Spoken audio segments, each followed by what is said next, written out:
वो जिस जिस जादूगरनी के पिता का रोग ठीक करता गया, उसने उसके साथ अपनी लड़की का विवाह कर दिया। इस प्रकार वैध रूपी रानी उन चारों दुष्ट जादूगरनियों से विवाह कर लेती है, जिससे चारों जादूगरनियों का राजकुमार के पास जाना बंद हो जाता है। अब रानी बिना किसी रोक टोक के अपने पति के पास जाने लगी। फिर उसने विचार किया, ये सब ज्यादा दिन नहीं चलने वाला, किसी ना किसी दिन तो वो पकड़ी जाएगी। अंततः वो चारों जादूगरनियों से एक एक करके मिला और उनसे कहा कि अब वो वापस अपने स्वदेश जाने वाला है। वो जिस जिस जादूगरनी के आगे स्वदेश जाने का जिक्र करता गया, वो जादूगरनी कहती कि वो उसे भी अपने साथ ले चले। पहली बोली, मेरे पिता के पास उड़न खटोला है, जब हम चलने लगे तो तुम मेरे पिताजी से वो उड़न खटोला मांग लेना। दूसरी ने कहा, उसके पिता के पास झरझर कांथा है, जिसमें से जितना चाहो उतना सोना निकाल सकते हैं। अंततः तुम मेरे पिताजी से चलते समय उसे मांग लेना। तीसरी के पिता से लगलग घोटा और चौथी के पिता से संजीवनी बूटी। वैद्य ने वे चारों चीजें हथिया ली और अपनी जादूगरनी पत्नियों से कहा कि मेरे साथ मेरा एक मित्र है, वह तुम्हें उड़न खटोले में बैठने नहीं देगा।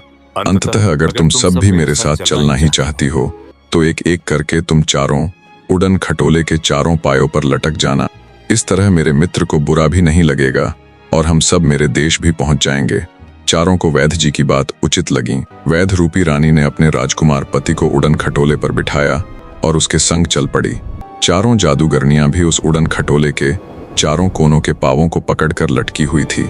जैसे ही वे बीच समुद्र पहुंचे, वैद्य ने राजकुमार को इशारा कर दिया। वैद्य का इशारा पाते ही राजकुमार ने एक एक करके चारों जादूगरनियों के हाथ काट दिए, जिससे चारों हाय हाय करती हुई समुद्र में गिर पड़ी। वैद्य रूपी छोटी रानी अपने राजकुमार पति के साथ सकुशल राजमहल पहुंच गई।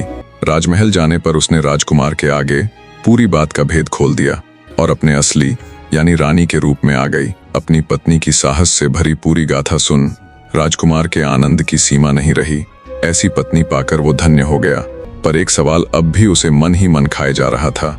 उसने अपनी पत्नी से पूछा, जब तुम शुरू वाले दिन साहूकार के बेटे के रूप में मुझसे आकर मिली थी, तुमने तभी मुझे आजाद क्यों नहीं करवाया? रानी बोली, हाँ, तब मैं चाहती तो तुम्हें आजाद करवा सकती थी, पर फिर वो दुष्ट जादूगरनियां पता नहीं कितने ही और पुरुषों को निगल कर उनकी जीवन लीला समाप्त करती।